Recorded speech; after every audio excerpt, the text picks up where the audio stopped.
si on a quand même un peu de temps devant nous, c'est combien est-ce que mon vieillard en a enlevé depuis 15 milliards d'années? Donc 15, 10 puissance 9 ans, vous voyez, il est monté 15, 10 puissance 7 fois, il a enlevé 10 puissance 9 atomes, ça fait 15, 10 puissance 16 atomes, il n'a pas enlevé un millionième de gramme. Et quand il aura rasé le massif de l'Himalaya, ça fait un tonne. On a le temps. On a le temps. Alors, je passe maintenant à la troisième partie qui sera plus rapide. Je pense qu'à 6 heures, on va passer, à 20 heures, pardon, on va passer aux questions. Donc, j'ai pris un certain nombre de schémas, vous voyez, au département de recherche sur la fusion contrôlée du CEA, je les cite, les applications de la fusion par l'homme. Un tout petit peu d'historique, ce qu'on appelle la fusion non contrôlée, puis la fusion contrôlée. Donc ça démarre toujours sur la même chose, c'est-à-dire ce foutu défaut de masse dont je vous parlais tout à l'heure, hein, de l'hélium. Voilà Aston ici, 1920. Vous vous souvenez, voilà, ce moins 707 ici. Donc, possibilité effectivement, si on a un défaut de masse, ça veut dire qu'on peut récupérer de l'énergie quand on fusionne des noyaux plus petits, par exemple des isotopes de l'hydrogène. Alors bon, je pense que vous savez ce que c'est que des isotopes, j'ai mis une planche là-dessus quand même. Quelle température pour la fusion? J'ai remis 2 formules pour mes anciens élèves, ça va les rajeunir. Bon, les isotopes de l'hydrogène, vous savez que voilà, un élément est caractérisé par son nombre de protons, le nombre de neutrons peut varier. Et donc j'ai 3 isotopes, je vais vous les mettre tout de suite là, pour l'hydrogène. Un proton, c'est l'hydrogène normal, un proton, un neutron, c'est le deutérium, il est stable. Si je remets encore un neutron, là c'est beaucoup pour un seul proton, il va transformer son neutron en proton et donc il est radioactif. Chaque élément possède plusieurs isotopes stables ou radioactifs. Encore un tout petit peu de physique. Donc fusionner des noyaux atomiques, vous vous souvenez, il faut que je les approche jusqu'à ce qu'ils se touchent, c'est-à-dire une distance d'à peu près 10-15 mètres, hein, le millionième de milliardième de mètre. Et ça nous donne, ça, quand on fait le calcul, eh bien, on trouve à peu près 1 milliard de degrés. Quand vous irez sur le site, vous verrez le calcul. Alors en 1938, on a les premières expériences qui sont faites pour, évidemment, faire 1 milliard de degrés, c'est pas simple si on veut contrôler la réaction. N'oublions pas qu'il n'y a pas de matériaux qui tiennent au-delà de quelques milliers de degrés, donc ça veut dire que cette matière, il faut la confiner par des champs magnétiques, parce qu'elle ne peut toucher aucune autre matière. Le premier brevet, vous voyez, quand même, de réacteur à fusion déposé au Royaume-Uni, il est de 1946. Ça fait 65 ans.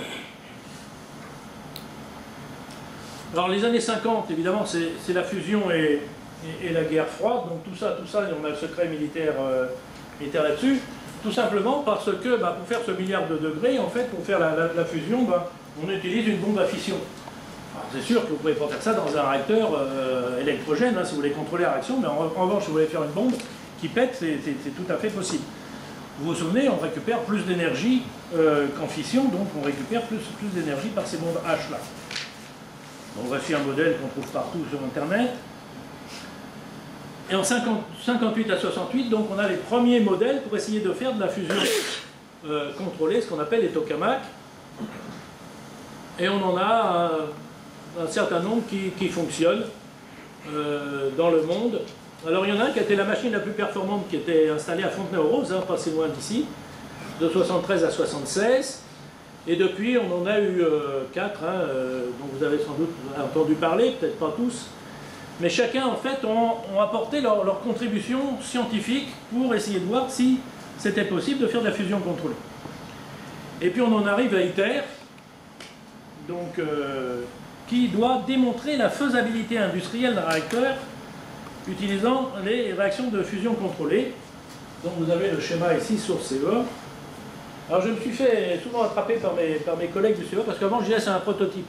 Et ils me répondaient, tu n'as pas le droit de dire que c'est un prototype. C'est, vous voyez, un réacteur qui doit démontrer la faisabilité industrielle.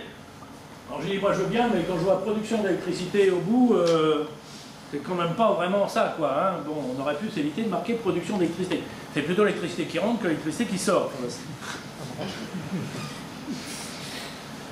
Alors, certes, c'est une source d'énergie inépuisable, puisqu'on joue sur le deutérium, et du lithium, enfin bon, il n'en faut pas énormément. mais c'est une technologie qui est évidemment encore plus lourde que pour la fission. Donc vous voyez, quand vous regardez les paramètres, on ne va pas tout décrire ici, encore une fois vous pourrez les retrouver, voilà, on voit quand même une avancée à chaque fois, et vous voyez que voilà, la puissance thermonucléaire par rapport à la puissance induite, là c'était 0, donc c'est du gâchis, là c'est 1, mais je n'ai pas de puissance supplémentaire. Voilà, là je dois démontrer quand même que je vais rapporter plus de puissance que je n'en ai apporté. Alors réacteur à fusion, quand? Bah, probablement pas avant la fin du siècle, et encore je suis optimiste. Quand vous voyez que ITER ça va aller jusqu'en 2050 et qu'on vous dit c'est même pas un prototype, bon, on a du temps devant soi. Avantage. Alors deutérium, ce que je disais, combustible d'infini, mais le lithium est quand même limité, on n'en a pas besoin énormément. Il y a un problème quand même avec les déchets, hein, autant de becquerel pour la fission par kilowattheure fourni, mais vous avez du tritium et des produits d'activation qui vont vous activer tous les matériaux de structure, c'est-à-dire dans les bâtiments. Donc c'est pas, après traiter ça, c'est pas si évident que ça. Alors pouvoir énergétique, c'est sûr que on a fait un énorme progrès. Ce que je vous mets là, c'est toutes les étapes que l'on peut réaliser depuis la chimie là-haut. Vous voyez que quand on passe au nucléaire, on change quand même d'ordre de grandeur. Hein. On a un facteur 2,5 millions. On a un facteur 7 entre la fission et la fusion. L'énergie ultime, évidemment, ça serait l'annihilation de la matière. Là, on est au moins au 24e siècle. On ne gagnera jamais qu'un facteur 1000 par rapport à la fission ou un facteur 160 par rapport à la fusion. Autrement dit, le jour où on a fait un saut technologique important, c'est le jour où on est passé de la chimie au nucléaire. Mais à partir de là, vous voyez qu'on ne va plus gagner énormément de choses. Alors il y a aussi la fusion par laser, hein, dont vous avez entendu parler. On fait imploser en fait avec des lasers une minuscule capsule remplie de deutérium et de tritium. C'est en fait un confinement inertiel comme dans la bombe H qu'on ne peut plus faire. Donc on essaye de réaliser ça avec des expériences. Pour l'instant, évidemment, vous voyez, c'est des simulations qui sont destinées uniquement à entretenir le savoir-faire dans l'armement atomique. Plus tard, beaucoup plus tard, peut-être on pourra produire de l'énergie civile, mais ça, je pense qu'on ne sera plus trop là pour en parler. Alors les investissements, vous les connaissez, c'est le laser mégajoule en France, à Bordeaux, ou le NIF à Livermore aux États-Unis. Donc voici des schémas que vous pouvez aussi retrouver facilement. Ça, c'est la ligne de laser des États-Unis. Les réacteurs électrogènes, je vous dis, ça, rendez-vous au 22e siècle. Donc, vous me semblez tous en bonne santé pour l'instant, donc on peut se donner rendez-vous là, mais pour l'instant, je crois qu'on ne va pas avancer beaucoup plus là-dessus, et je vous remercie de votre attention.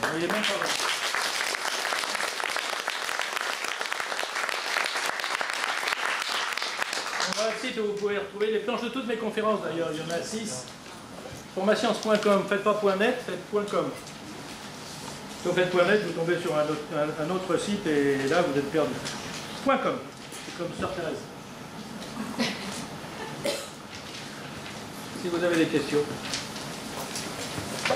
Alors j'ai répondu à certaines d'entre elles, mais oui, madame. Oui, juste, je suis vénusienne, hein. Vous avez beaucoup. Personne n'est parfait. Personne n'est parfait, c'est sûr. Vous avez beaucoup parlé du neutrino. Dans mon expérience, le neutrino partage son énergie avec les émissions bêta plus, bêta moins. Oui, exact. Vous n'êtes pas si béotienne que ça, donc. Donc, est-ce pas ça l'action des neutrinos? C'est plutôt, entre l'énergie maximale et les bêta, c'est plutôt les bêta qui sont importants, plus que les neutrinos. Oui, mais là on n'est pas dans les mêmes, réactions. Vous étiez dans des réactions de transformation uniquement de protons en neutrons. Ouais. Hein? Donc la source de neutrinos, elle était là. Hein? Alors c'est pareil que quand vous faites une bêta plus, c'est sûr ça. Hein? Mais là, on n'est pas sur des émetteurs bêta plus.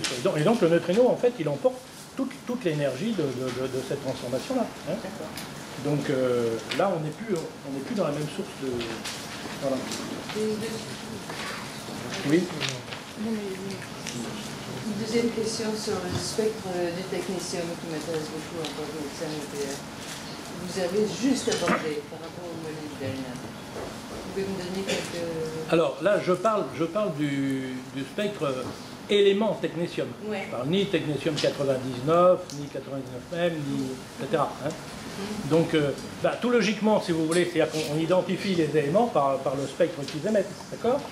Hein, on les identifie comme ça, et on voit dans certaines étoiles le spectre de cet élément, c'est-à-dire l'étoile est en train de le fabriquer, quoi. Hein, et il lui en reste, en gros, donc on peut voir son spectre. En revanche, il y en a eu sur la planète quand elle a été formée.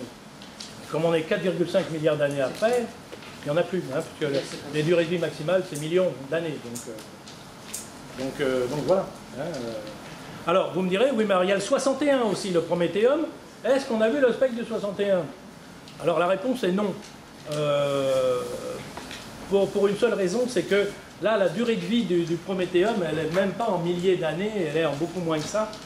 Donc, on a le temps d'accumuler d'acide, mais un jour, on peut trouver, mais c'est le coup de peau, on tombe pile poil sur l'étoile qui est en train de le faire. Et ça, pour l'instant, on n'a pas trouvé. Oui. Oui, juste une petite question de... Léotienne, pareil. Ouais. Comme le neutrino n'a pas de masse, comment fait-on pour détecter? Alors on arrive à le détecter de façon indirecte quand même. Il laisse quand même des traces dans certaines conditions. Donc vous avez effectivement des gigantesques détecteurs. Vous avez peut-être vu, c'est des mandibles énormes.